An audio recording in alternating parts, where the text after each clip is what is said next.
Hello, thank you for joining us today. We're going to be discussing a very important topic of advanced care planning and advanced directives. I'm Caitlin. I am the Director of Home Care here at Hill Country Memorial, and with me I have Tim, who is our Director of Pastoral Care and a chaplain. Tim is really an expert on this subject, and we're really grateful to have him here. So thank you for joining us today, Tim. Yes, this can be a very emotional conversation for lots of people, but at the end of this video, I hope that you walk away with a better understanding of what advanced care planning is, the different forms that go along with it, and then the importance of creating these advanced care plans with your family so that we can make sure that we carry out your wishes here as your medical providers.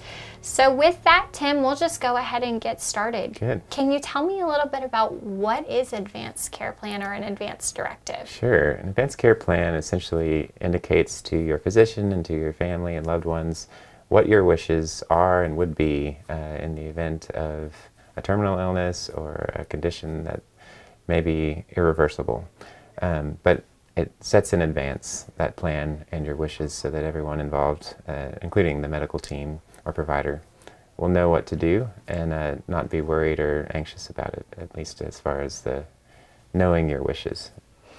And can you tell me a little bit about why it's so important to have an advanced care plan? Absolutely. Sometimes in the hospital, there's an emergency, and when there isn't a plan, it can just increase anxiety, through the roof for a family to have to try to come up with a plan or make a decision for mom or dad when there aren't clear indications from mom or dad.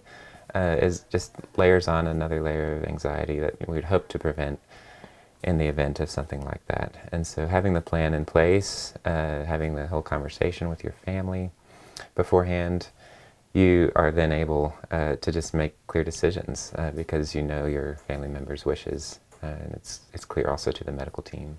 So it's really, I think of this as I'm working with different individuals, it's really a gift to your family and a very emotional time to know what you want and how you want it to be carried out, so that the pressure is less about the care being provided and they can go through the emotions of the situation without adding the stress of I'm not sure what the best decision is. Absolutely. It's a tremendous gift and relieving to all family members involved in someone's care if the wishes are known ahead of time. So you're absolutely right.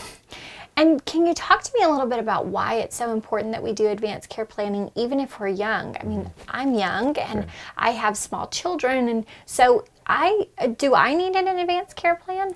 I'm unabashed about encouraging everyone to have an advanced care plan, young and old. So my wife and I have one. We were encouraged to do so when we got married and thought about children.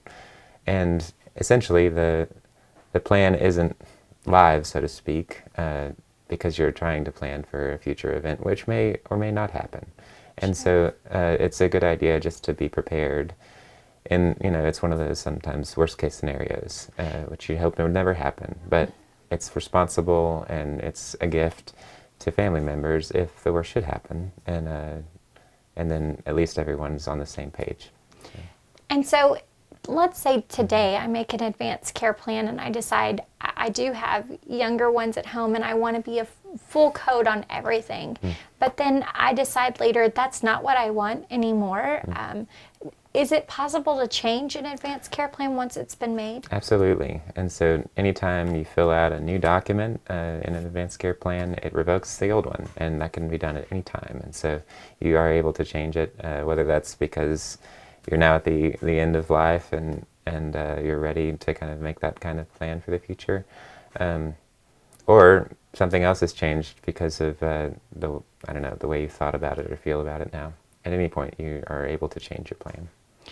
It's such an emotional topic for so many, and even for myself. Nobody really likes talking or thinking about the what ifs or what could happen. There's so much that happens in our world every day. Sure. And on top of that, we really don't like talking about end of life. So I just think that this is a very difficult conversation to have with loved ones, but very important as we go forward. Yes, and you're right to name that it's emotional. It's sometimes will reveal different opinions on life and values, and so it's important to talk about it ahead of time and usually create a safe place where you can raise questions about it. And sometimes that requires the help of a counselor or a religious leader, a lawyer even. So sometimes these are done either in a hospital setting with case management or pastoral care helping out. Sometimes they're done in a counselor's office so that the family members can all have a voice and kind of come up with a plan that everybody can agree on. And it's clear again, especially when we write it down and use the forms that are there. So just to make sure I understand that, I could have these conversations with my religious leaders or with my doctor, with a lawyer. Any one of those people should be able to help me? Usually, yes. Especially lawyers are familiar with the forms and would also sort of be able to help a conversation along. Counselors certainly would be able to help the conversation and make sure everyone's voice and sort of platform or understanding is represented. Religious leaders also, and often there are religious beliefs that are associated with care planning. So if you're involved in a religious community, that may be important to you to ask your religious leader. Are there considerations from my belief that I need to take into account? But they can also kind of work on the counseling side with your family. Sure.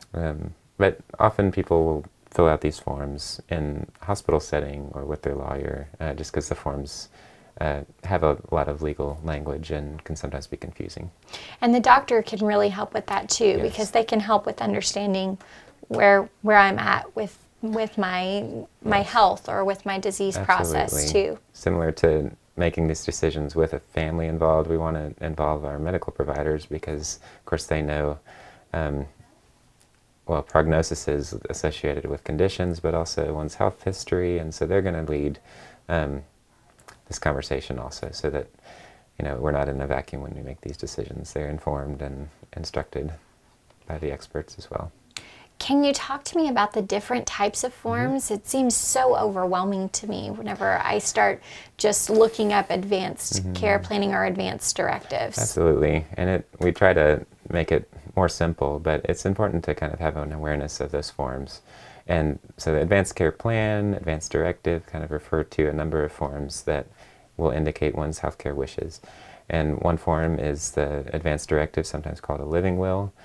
That form is used to specify your wishes and sometimes even more specific wishes about end-of-life care or healthcare generally. There's the medical power of attorney, and that indicates an agent that can decide for you in the event that you can't for yourself or make healthcare decisions for you. There's a HIPAA release, and HIPAA refers to your healthcare information and its privacy, which allows the loved one of your designation to access your medical record. And then there's an out-of-hospital DNR, or do not resuscitate order, which communicates to emergency personnel or a care facility and family that you would like to not be resuscitated in the event of a cardiac emergency. And so that's kind of the overview, but I brought the forms with me and we can look at them specifically. It's a little helpful to look at some of the fine print and familiarize ourselves with what they look like and hopefully lower some of that intimidation about the forms themselves. Yes, I would definitely appreciate that. Okay, so let's look at the advanced directive. Okay. Again, this is sometimes called a living will, and it may look different state to state, but for most states, every one that you fill out would apply in another state if you should be traveling or move. It indicates your name and then your request in two different situations. And the first one is that if, in the judgment of a physician, you're suffering a terminal illness in which you're not expected to live for more than 6 months, and it gives you two choices. The first choice is to request that all life-sustaining treatment be withheld and I be allowed to be kept comfortable. And the second choice is that I request that all life-sustaining treatment be applied to my care.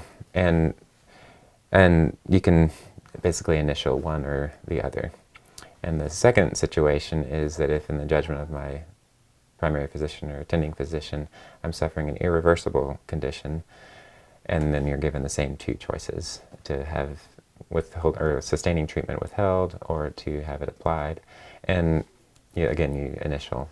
And the irreversible condition, for example, might be a coma, something that, in a medical judgment might not be reversible, or that you might be able not to come back from.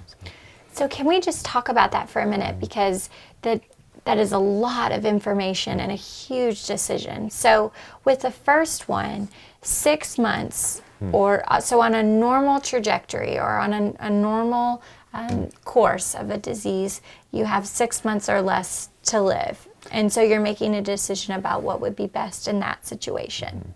Correct. And again, this is from a doctor, so it might be an oncologist, and say you have an advanced cancer, an aggressive cancer that is spreading, and treatment options are not available, for instance, or by the oncologist's judgment wouldn't be helpful to you. They would communicate that with you, and you would, again, make the decision. In the event that this advances rapidly, what would I like to happen? And so, then you can indicate, well, I want to give it everything we've got, or I'm ready to be comfortable. And that's a very personal decision, and one that you'd also like to discuss with your family. And so, again, the wisdom of a group, and especially your family and medical providers, will help you with that decision. And again, this is one that I could change. So if at the beginning I felt one way, I could always, during the course of treatment, change my decision. Right. It would just require that I go through the form again. Correct. Okay. Yep. And so whenever the second one, when I think of that, that's the Hallmark kind of movie moment where everyone's standing around like, do we pull the plug? Yes. Do we not? What do we do in this situation? So when I think of that, I think of more of an event or something unexpected, although it doesn't have to be, right? It might not. Sometimes, a stroke would send someone into a coma, and maybe the medical team intubated a patient for that reason. And if a plan is in place and one's already said, give everything you got, then at least that's clear, and the medical team and the family can move ahead with a plan.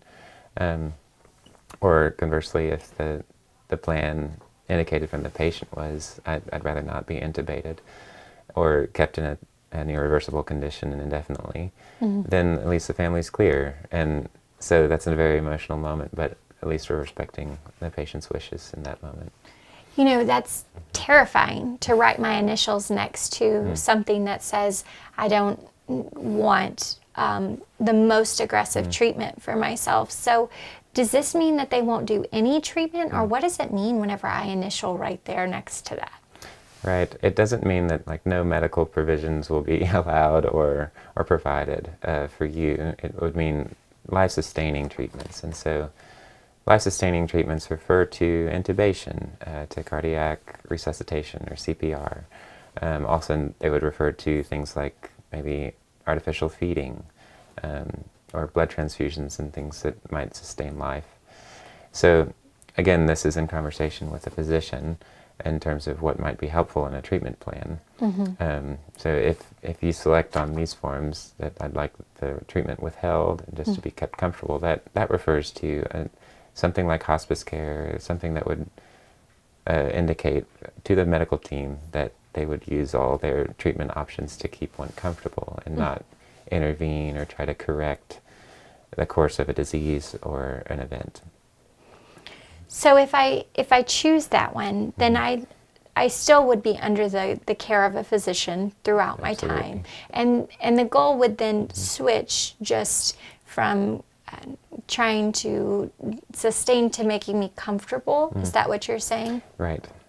And again, that refers to a number of medical treatment options. So it doesn't mean like all your treatment is cut off. It just means that the treatment would sort of be with the goal toward comfort instead of toward correction.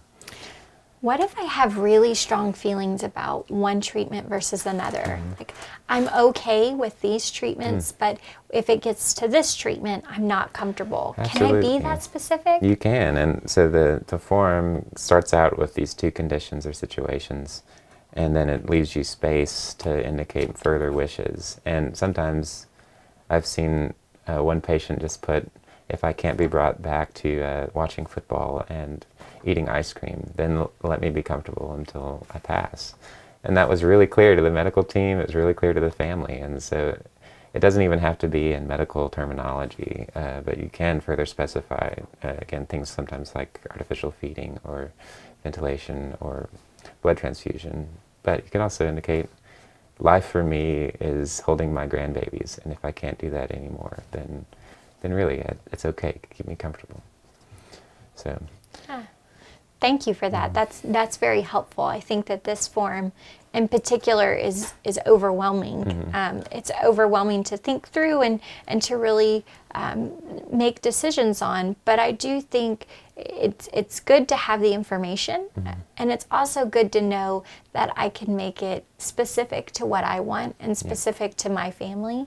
And that it's really important to have this conversation so that people know before we get there what's important to me. Yeah, and again, the conversation is important because it helps that it's not just on a piece of paper. The paper represents, what's there. It's in the medical file, and if ever there's a doubt, the paper is there. But to have the conversation for a family is important. I remember Mom saying this, and we were all there, and that's emotionally relieving to me as I'm trying to make decisions, or my family's trying to make decisions.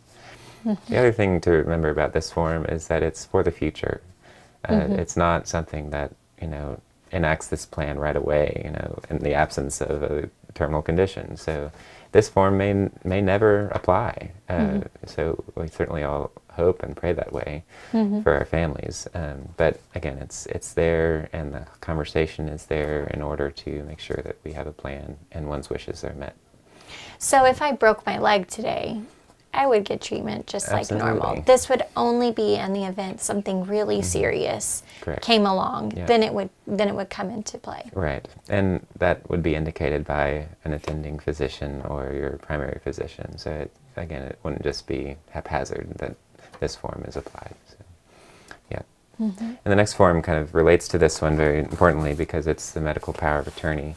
And in the event, for instance, you're in a coma and you can't decide for yourself, the medical power of attorney would have issued your wish that a certain person, a loved one or friend, someone you trust and is responsible, can make those healthcare decisions for you. And they also would know your advanced care plan, your advanced directive, and your wishes, and have a copy of it. And so you can be assured that the agent you appoint knows your wishes, has the plan, and is responsible and capable and willing to make decisions on your behalf. So a medical power of attorney is different than someone that I probate in my will, right? Yes. Not the same. It Not doesn't the have to be same. the same person. There's some funny language that is important to distinguish. So the durable power of attorney often refers to someone who is your agent in the event of your death, executing your will. And then the medical power of attorney is specifically for healthcare decisions. And those are two different things. What gets confusing is sometimes the medical power of attorney is referred to the durable power of attorney for healthcare. And so you have to kind of look specifically at the language, but specifically medical power of attorney is for your healthcare plan and the agent you designate to make your decisions. And just to make sure I'm clear, on the medical power of attorney, I still make all of my decisions until the point where I'm not able to, right? This doesn't go into effect immediately. Yes, similar to your advanced care plan represented in the advanced directive, this form is just pending your inability to make your own healthcare decisions. That might look like being unconscious or in a coma. That might look like mental or cognitive decline over years, and then your attending physician in conjunction with psychologist or psychiatrist would determine that you're not in the best way to make your own medical decisions. In that case, your medical power of attorney, your agent, would be able to make decisions for you. But no, like you say, it's not immediately applied. You're still making your healthcare decisions and instructing your physician to act in certain ways and in dialogue with your physician and family on your own. You're not signing away your decisive power. But it would be really important, in my thought, as we go through this, for your medical power of attorney to know that they're your medical power of attorney, and then to also understand that advanced directive form that we just talked about. Absolutely. if possible, it's a good idea to include your agent in the conversation around advanced care planning. So again, they have that reference point in history to say, I remember that conversation, and they also have the paperwork to kind of further solidify that plan. Mm-hmm. And to ask them, are they willing? Are you willing to be my agent in the event that I can't make my decisions? Are you available? And one helpful thing about this form is you can designate someone as your agent, and then you can also indicate, in the event that that person is not reachable, I designate so-and-so my alternative agent, or even a second alternative agent. So there, you at least have a couple backup plans in the event that someone can't be reached. Mm-hmm. And like this one, you can designate a duration, but most people kind of just let that be standing unless they would like to change it, and then they can issue a new one. And it starts out with just a sort of signature to indicate that you understand the form, and then you designate your agent. And both these forms require the signatures of 2 witnesses or a notary public, and the hospital can arrange that for you if you're in an inpatient stay and want to take care of that. But so can a lawyer, and you might even ask a friend who's not related to you by blood or involved in your medical case, or due to inherit anything from your estate, and anyone meeting those conditions can sign as a witness. So these can be done at home. They don't have to be done in the lawyer's office or at the hospital, but you do or will need at least 2 witnesses or a notary public. And they don't have to be both. You can have one or the other to just witness that it's you signing the document. It is indeed Caitlin who is making this decision. So that's helpful. Thank you, Tim. Mm-hmm. Maybe we can move on to the next form. We mentioned the HIPAA release, and the HIPAA release is important because sometimes we think, I've designated a medical agent and they have access to my health information, but that doesn't actually give access to the health information. We have to have another form to do that. And sometimes that would become important if your agent wants to be, aware of your medical condition. Maybe they're not aware of the history, and that might help them make an informed decision. They would be able to access it in paper, but also be able to have a conversation with a physician who's caring for you.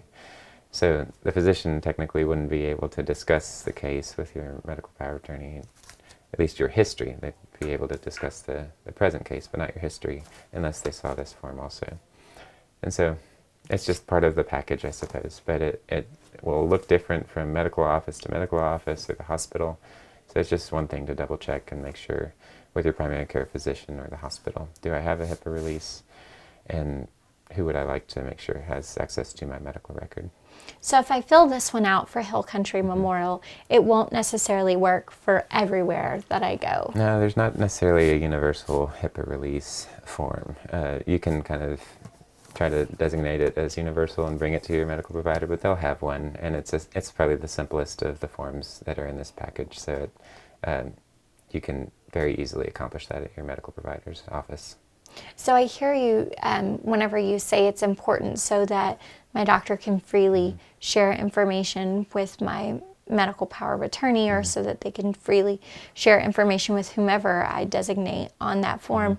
But is there a time when the HIPAA form would not allow it after I pass, or is there any point where this would not be in play, or is it never expire? It would sort of terminate with your death, so it basically allows someone while you're living to access your medical record. Is there any time when they would need it after I pass, or any time, any reason that would be a conversation? There is, and sometimes funeral homes will help with the access for medical records if it's needed, and usually it requires something like a death certificate or a copy of the death certificate to a medical provider to release information. But that's something that we don't specialize in at the hospital, because we're usually working with patients who are living in a funeral home can certainly provide more information about access to medical records after death. But again, it's usually that death certificate. But once I write a person in, then they can freely share information with them. Yes, that's correct. Can I revoke it? You can revoke it also. Again, you can indicate, I'd only like this to apply for 6 months, for instance, if you're just planning a surgical stay or procedure and you'd like somebody to have it in place just in case, then you can just say, yeah, for 6 months, I'd like this to be available, or my healthcare information to be available to a loved one. You can either do the duration, or again, you can issue a new one and revoke it. Thank you. Yeah, that's helpful. Yeah. And then this next one is an important form and kind of different from these we've discussed so far. It's the out-of-hospital do not resuscitate order. And different from these, it requires the signature of an attending physician. And so it is essentially a live document. The HIPAA is one that is enacted when you sign it, but the other advanced care plans don't come into effect until those conditions are met. And a doctor has sort of indicated to you or the family that you're in a irreversible condition, or you have a terminal diagnosis. This out-of-hospital do not resuscitate order is to communicate to sort of all medical providers outside of a hospital that one's wishes are that they not be resuscitated in the event of a cardiac emergency. And it's another difference is that it's usually posted. We'll talk a little bit about where to keep your advanced care plan. With this document, it's advisable to kind of keep it on your refrigerator or on your door, just in case medical emergency personnel show up.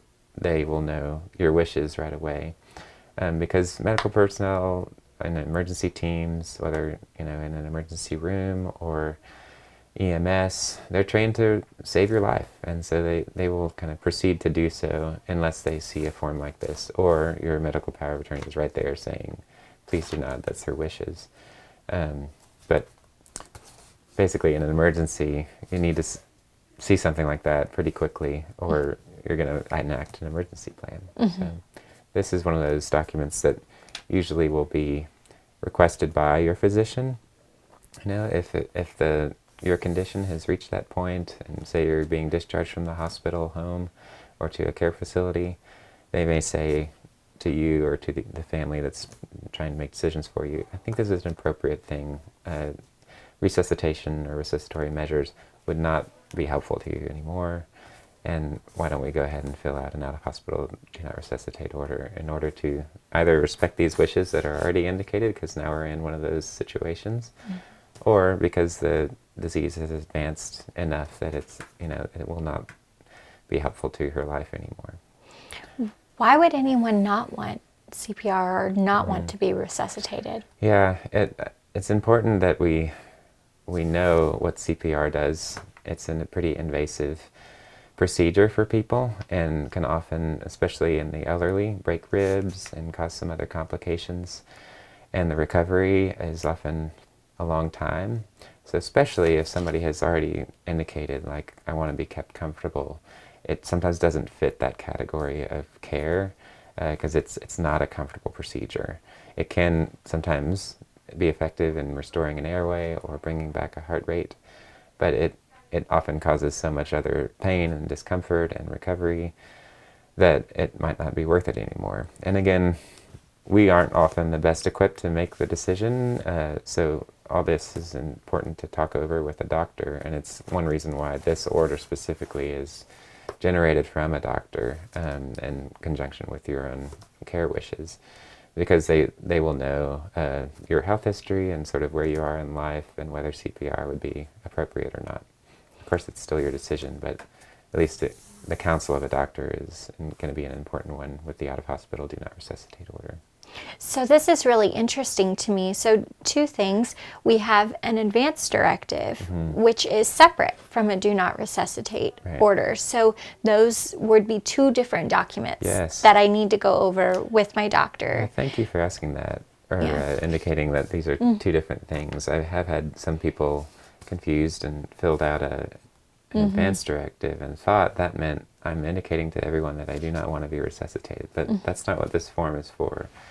Sort of barring the word from a physician that you are indeed in a state that's terminal or in an irreversible condition. So again, the advance directive is looking toward the future, but the out-of-hospital DNR is looking to the present. So it's it may be that you already have one of these, the advance directive, and years have passed, and now we're in a situation where this is applicable, and we want to make sure it's communicated to everybody. And then this is when that form then do not resuscitate order, out of hospital do not resuscitate order is required. So it would be a good idea to bring these forms with me to my annual wellness visit or to my next doctor's appointment to discuss it, and maybe even bring my medical power of attorney along with me to that appointment. Absolutely. It's an important question. What do we do with these forms once we've filled them out? And you don't want to just tuck them away in your safety deposit box. It's a good idea to keep, the originals with you at home, wherever you keep important paperwork. But it's also important to give a copy to the agent that you specified and your medical power of attorney, to maybe your whole family, so they're all on the same page. And in the event that your medical power of attorney isn't available, someone will have copies. It's important to give them to your primary care physician. And then also, if you can create a binder or something where it's easy to access and also bring with you in the event of a hospital stay. It's just part of being a good advocate for your own healthcare and care plan that you bring it with you. Our medical records office is lovely. They keep wonderful records, and for years ago, but just to double check and make sure your wishes, it's always helpful to bring that with you and double check with the nurse and make sure that you have those documents that are there copied in. I imagine that it would be a real asset to have all of these documents in a binder with something like your medications that you take and any kind of, if for some reason you keep a blood pressure log or blood sugar log or any of that important health information. And you could even go further than that and include your life insurance policies or any other important documents that you want to make sure are all together for your family in the time of need, so they're not searching for it. Absolutely. And if that's intimidating to build for yourself, there are companies online that help send a binder. You can purchase a binder that has space to kind of even fill out these documents, make sure your plan is in place, but also place for the life insurance or place for a funeral plan, or they can get fairly specific, but you're welcome to kind of just compile these in a place that's convenient and make sure even some of your history and certainly your plan is there and ready.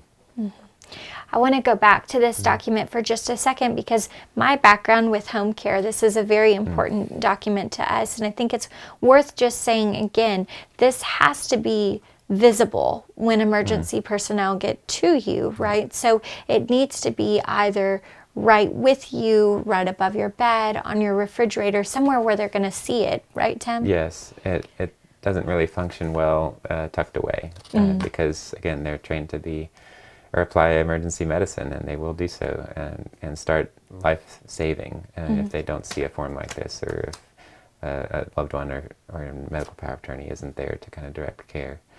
And so, yes, it's important to post. This one is important to post either, and one of those places you said is a good idea. Yeah. Yeah, thank you for going through that with us. I really only have one other form, and it actually, it's not even applicable if you have these other forms complete, but due to a change in the law in Texas last year, coming inpatient, even if you have an out-of-hospital DNR, it won't apply inpatient. So you essentially need to have another conversation with the attending physician to make sure that your wishes are known, especially if you would like not to be resuscitated and just be kept comfortable. For instance, you could have an advanced care plan, an advanced directive, and you may even be in potentially the last 6 months of life with a cancer diagnosis, but you break your leg and need treatment for that leg. You would come into the hospital, and initially they would file you as what we call a full code. That indicates that they are to apply CPR or something in the event that you have a cardiac emergency. They would do that unless they saw your advanced directive indicating your wishes. So if that's there, then your wishes are kind of met de facto once you're getting settled in the hospital. If that isn't there, we have a form that you can indicate your wishes, but it can get more complicated. One more reason why having the advanced care plan is important. But sometimes you might see this form inpatient when you're inpatient as a hospital, and it's just to indicate while or during that stay you'd like not to be resuscitated in the event of a cardiac emergency. Wow. So let me make sure I've got all of it. So we have our advanced directives, which say that in the event of an irreversible terminal illness. These would be my wishes. Right. We have a medical power of attorney who can help guide my healthcare providers in making decisions on my behalf in the event that I'm not able to. Yep. Then we have an out-of-hospital do not resuscitate, which needs to be posted in order for it to be active, but is saying that I don't want CPR or resuscitation if something were to happen outside of the facility. We have the HIPAA document, which gives my power of attorney the ability to freely access my medical records if they need to.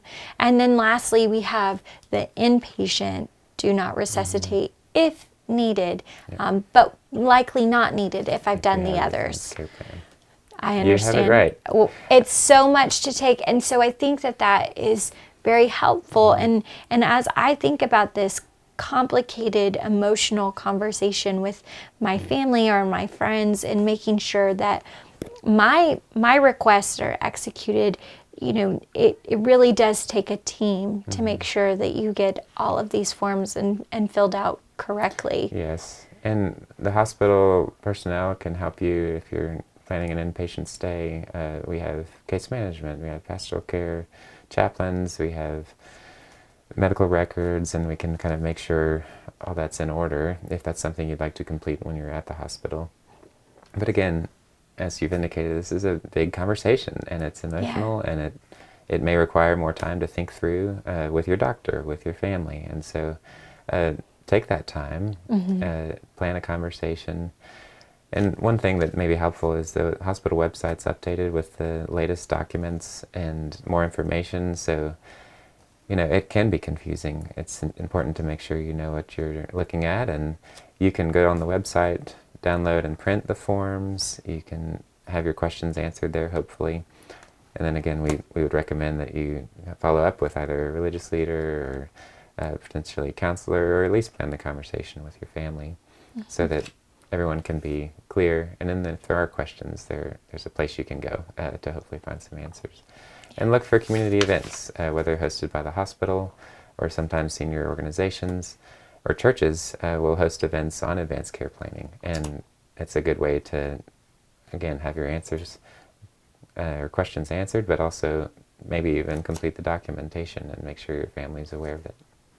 And again, I just want to reiterate what a gift this is to family members, because hopefully it never comes up. But by thinking through the what if or how would I want, it really does help empower our family to be able to make decisions and take the pressure off of them in these really intense situations. And certainly not all family members always agree at the time when something is to happen. So if it's written down and it's very clear, it's no longer a question. Right. We're just carrying out Mom's plan, if you will. Absolutely. I think one of the things I sometimes say is it allows caregivers to be caregivers and not have this added layer of complication and anxiety. So we can kind of focus on the loving relationship that we'd like to have with a person, and then we know deep down, because of conversation and because it's all written down, that we're meeting their best wishes. You don't have to doubt that. So it is a true gift, and encourage most everyone to have an advanced care plan. So. Yeah.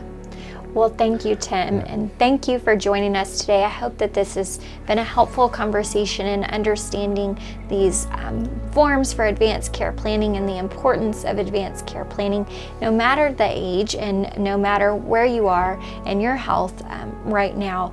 And thank you so much, Tim, for joining us. This has been incredibly enlightening for me. So thank you to everyone. Have a great day.